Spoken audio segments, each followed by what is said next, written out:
The Collector's Guide to Case XX Pocket Knives and Prices, KnifeDB.com is proud to present Turn It Over, or a rare, patriotic, obscure, bicentennial case commemorative collection. If you see the front of this knife at a knife show, you might think, aha, a nice stainless sodbuster work knife from the 70s in excellent condition. And you might move on because these typical work knives have not materially appreciated in collector value. But if you turn it over and you see this, you may have just found a hidden case collectible treasure. Here's why. There were several similar but unique knives made for the American Revolution Bicentennial in 1975 and 76 on Sodbuster Jr. frames. These were made for the Kentucky Bicentennial, and many attribute these to be among the first commemorative knives made by Case. However, literally thousands of these knives were made as the factory was still trying mightily to determine the size of the collector market. The Kentucky knives have increased in value, but slowly because of the edition size, showing more rapid increases in recent years. Of interest today, however, are knives made at the same time for the South Carolina Bicentennial.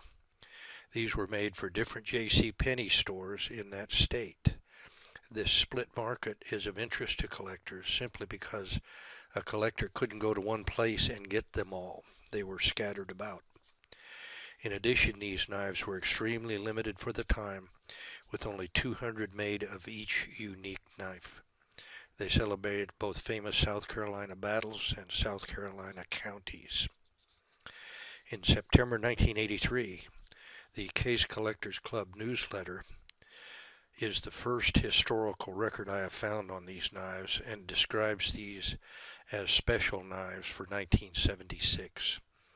They reported that JCPenney store number 1 received 13 different knives, 2,600 total. 10 of these knives showed battle sites in 3 commemorated counties, and JCPenney store number 2 received 15 different knives, 3,000 total pieces, all for South Carolina counties. As I display some of these battle knives, notice the customization of each blade work and the serial numbers etched above the tangs.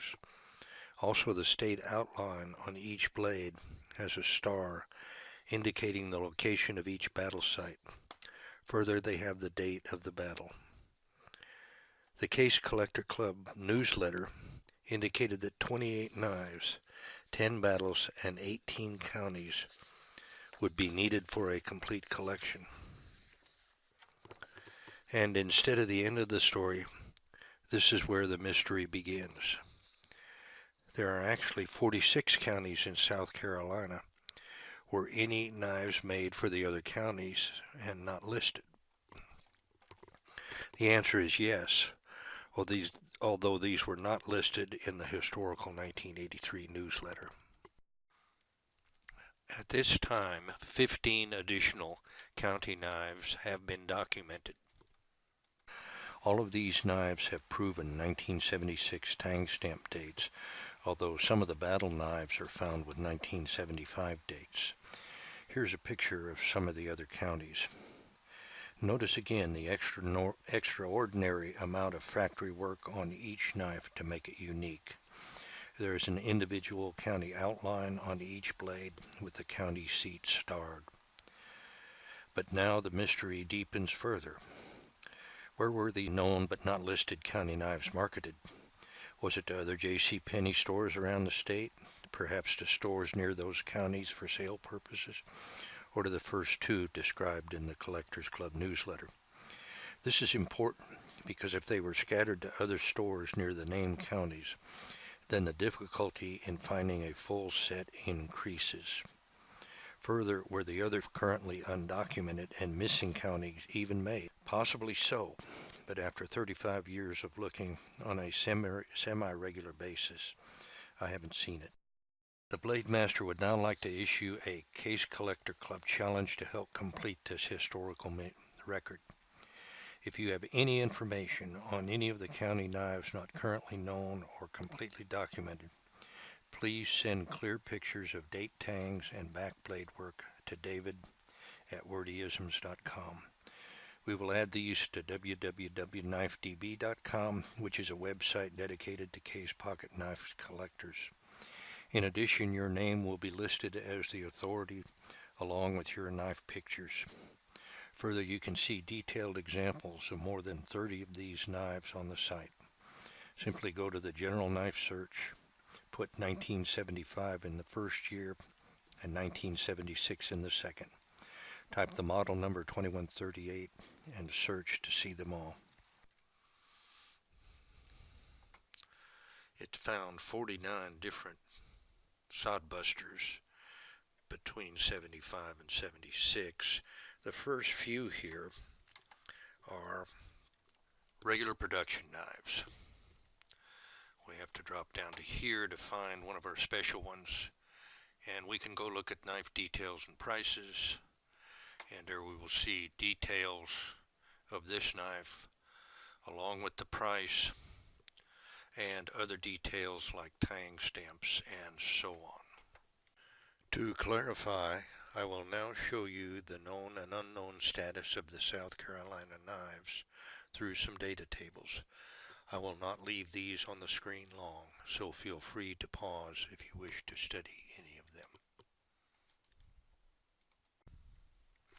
The first table seen shows the knives sold according to the Case Collector Club newsletter to JCPenney store number 1. The second table shows the knives sold to JCPenney number 2. Notice these are all counties. The third table shows the knives I have subsequently found that weren't on any of the factory lists. All of these are also county knives. And then the fourth table shows the county knives for which I have not yet seen any information at all. To summarize, the Case factory has given collectors a wonderful historical collecting possibility here. The amount of factory work and care in these commemorative knives was unprecedented for knives of these low volumes at this time. Best of all, the hidden nature of these knives means that they can be collected for very reasonable prices, but you have to turn them over to find them. Once again, we can celebrate the great history, variety, depth, and occasional mysteries to be found in collecting Case knives.